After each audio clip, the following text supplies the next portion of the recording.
nation. When you are violent, you play to the critics who want to say, oh, they're all violent looters, they're all a criminal element, and that actually defeats the righteousness of the message. Mr. Floyd was nonviolent. He was nonviolent against the police. The crime that they were possibly investigating was a nonviolent crime. Violence actually demeans the situation and loses the righteous indignation. And I would urge the protesters to respect the curfew, because the curfew is necessary because the police have a real job of policing, dealing with the looters. And the looting is criminal behavior, pure and simple. There's no righteousness, there's no message, there's no indignation. These are opportunists who see the police are busy dealing with the protesters, and they say, well, here's an opportunity to loot and to steal and to cause mayhem. That's all they are. This is criminal behavior, period, designed to create chaos. Well, there are anarchists in there also. Fine. It's all illegal behavior. And we will not allow our cities in this state to be in chaos. Period. Public safety is rule one. Maintaining order is rule one. It's not going to happen in the state of New York. We're not going to allow the looting that we've seen on videotapes, the chaos that we've seen. Period. The police must be empowered to keep order, stop the looting, and stop the criminal activity. Distinguish between the protesters and the looting.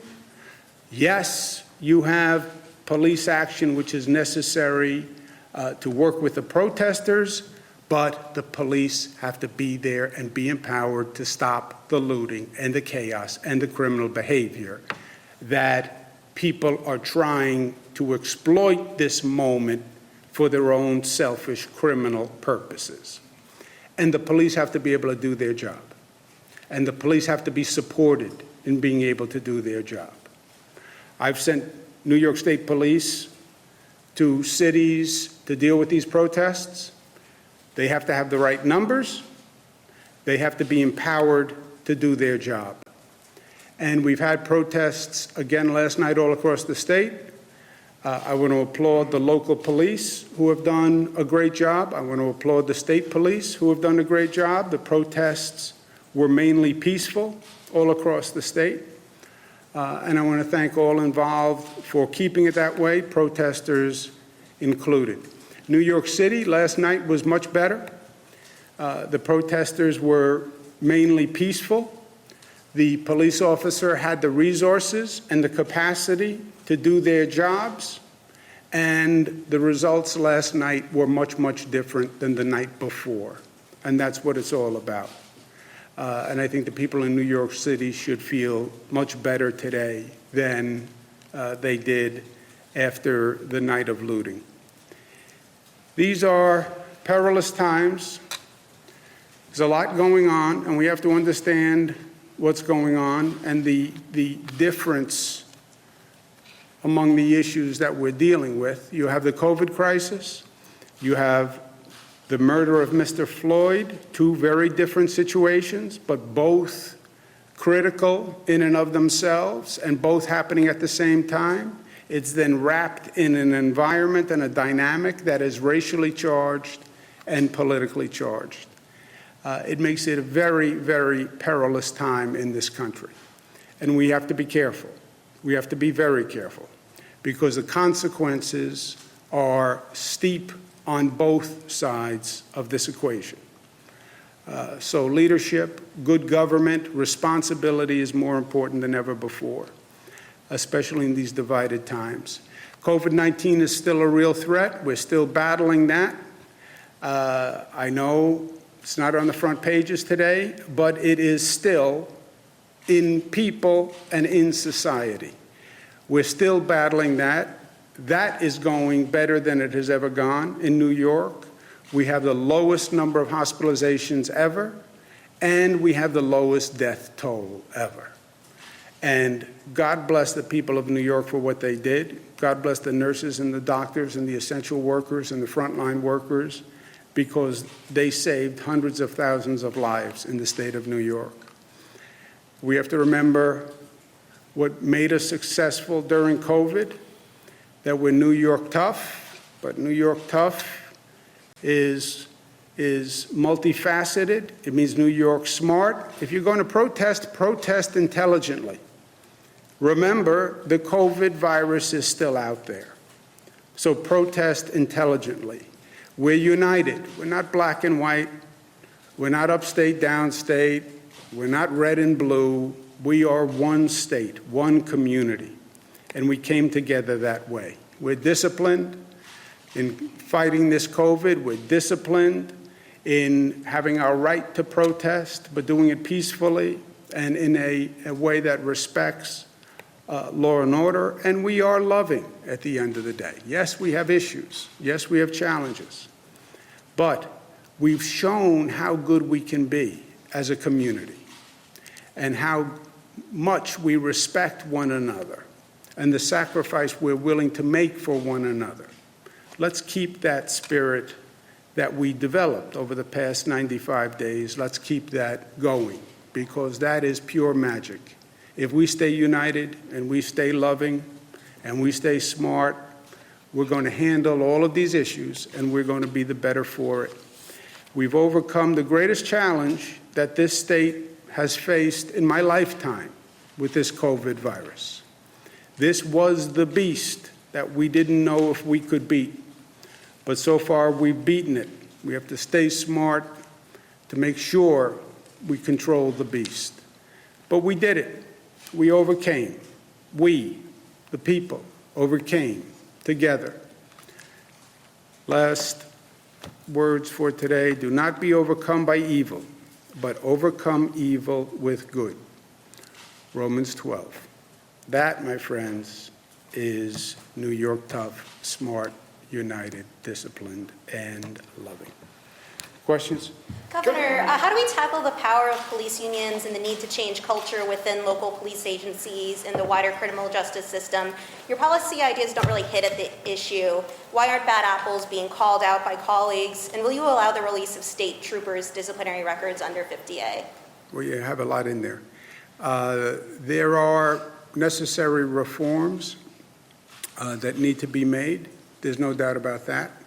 That's, I hope, the positive legacy of the injustice that was done to Mr. Floyd. Many of those policies are already law in the state of New York. 50A, the disciplinary records, I hope will become law shortly. And we have to respect everyone's interests there. And I look forward to doing that. And I think the legislature is prepared to do it. And I think they're going to be coming back in the next couple of weeks to have those conversations. And what about the culture change in the power of police unions specifically? It's something the mayor has talked about, sort of trying to change the culture. How do you know, as governor, what's your role in sort of trying to get local agencies to start thinking about this idea? Yeah, I don't know what the mayor was referring to, so let me find out what he said, and then I'll comment if appropriate. Governor, you brought a Bible to the dais today. That's an obvious reference to what the president did on Monday. What do you make? I said it was. Yeah, no, absolutely. Yeah, that's why it was obvious, because I said it. I got it. What do you make? You're saying even if I didn't say it, you would have figured it out. Absolutely. Well, of course. What do you make of the president's recent attacks on New York? What do you think he's trying to do there? Is he trying to rile his base? Is he trying to make legitimate criticisms about your stewardship of the state as well as the city? Well, far be it for me to psychoanalyze the President of the United States. I have a law degree. I have no medical degree, as I've told you, and I have no degree in psychoanalysis. It's nothing new for the President. He's not just attacked New York in tweets. His policies have been vicious to New York. He changed the tax code in a way that increased the taxes in New York and other Democratic states. He has failed to do anything positive for New York. He's gone out of his way to be negative to New York. Now, why? Is it politics? Who knows? That's for someone else to answer. But the negativity, forget the tweets. Who cares about the tweets? It's what he's done to the people of the state that bothers me. What he did with SALT, refusing to fund urgent transportation projects that hurt the entire Northeast, like the Hudson Tunnels, stopping the 2nd Avenue subway. I mean, all these egregious acts, kicking us out of the Trusted Traveler program with the DHS, Department of Homeland Security, just this punitive policy because they don't like that we won't give them the driver's licenses for undocumented people. So they punish us with the Trusted Traveler program. I mean, there's a whole, from day one in his administration, you have seen negative, hostile government acts. And then, by the way, the most recent refusal to fund state governments, which is negative to New York, but it's also negative all across the board. But you did praise some of his Corona action. Right? Yes, there have been good things, helping us with Javits and with the Army Corps of Engineers and the additional beds. That was very helpful. And look, I said from day one, I'm not playing politics with the president. When he does the right thing by New York, I say he did the right thing by New York. Well, Democrats don't like me to say that. It's the truth.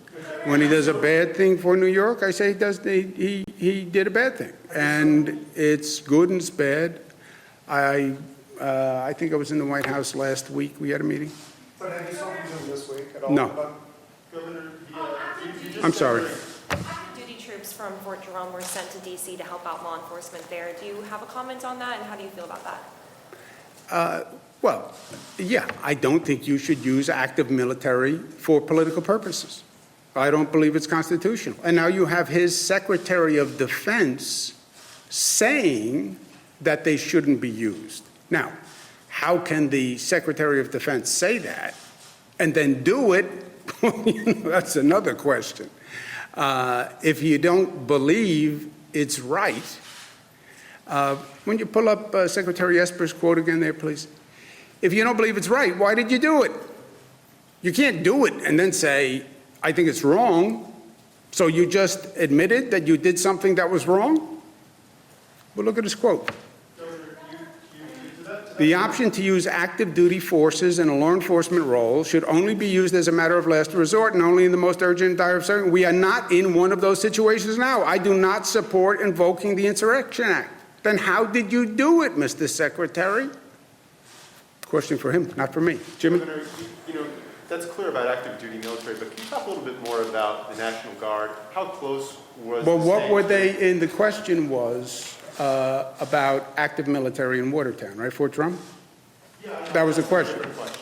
Okay. So how close did you come to activating the National Guard for New York City? Did you ever suggest to city officials that you thought the National Guard should be on standby? And just shed a little bit more light on that and when you think it would be appropriate to do that, especially given your statements now about using active duty military personnel. Oh, National Guard are different than active military personnel for political purposes.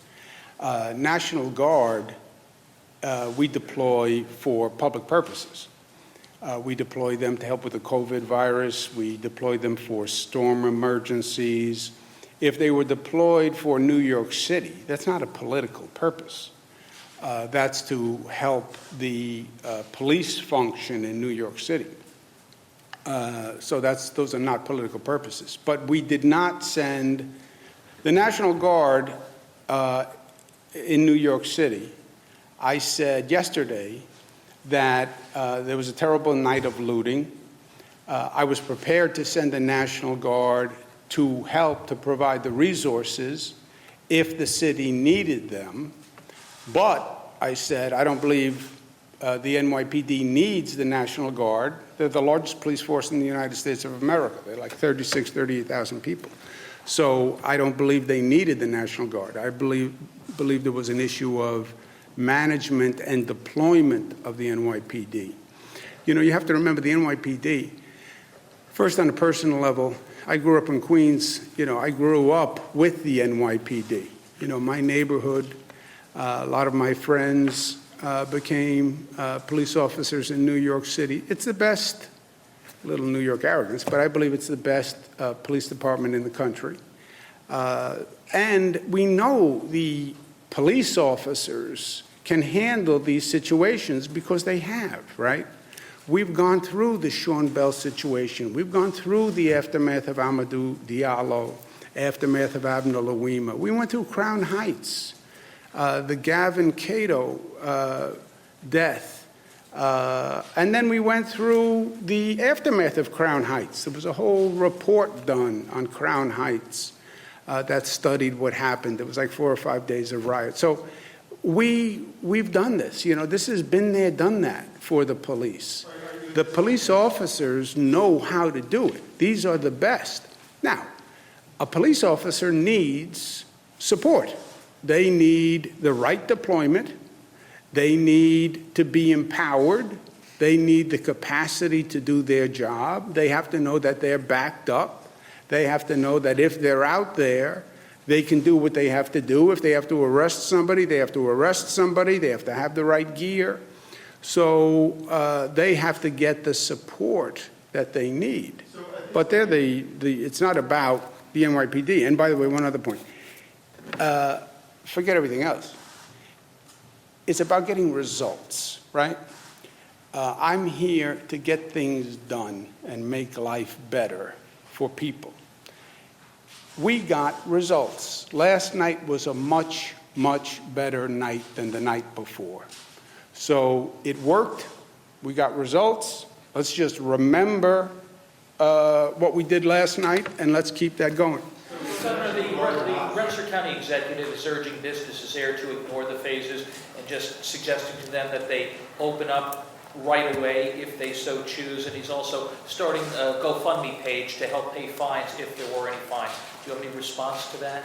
Well, I don't think telling people to violate the law is a good idea. And somebody tells you to violate the law, that's not an excuse when you violate the law. So you still get the fine or whatever the penalty is for violating the law. You would still be liable. You would still get sued. And you will still be closed down. And you'll be penalized. And, you know, I can tell you, yeah, you should get up and assault Jesse. I think you should do that. Yeah, but you go to jail. Let's take one more. This morning on one of the radio shows, or one of the shows downstate, Chief Monahan of the NYPD said that you called him to apologize for your remarks yesterday in regards to the NYPD. Just wondering what that conversation was like when you spoke with the chief, and again, how did you come to that conclusion? Yeah, I make it very simple. First, I never spoke to whatever that person's name is. I spoke to the police commissioner and said the same thing I just said to you and the same thing I said yesterday, which is it's an issue of management and deployment.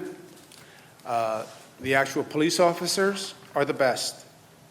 My issue was with the management and deployment, never about the police officers. It's about the management. It's about the deployment, not about the officers. Thank you very much. I'm taking my Bible and I'm going back to work.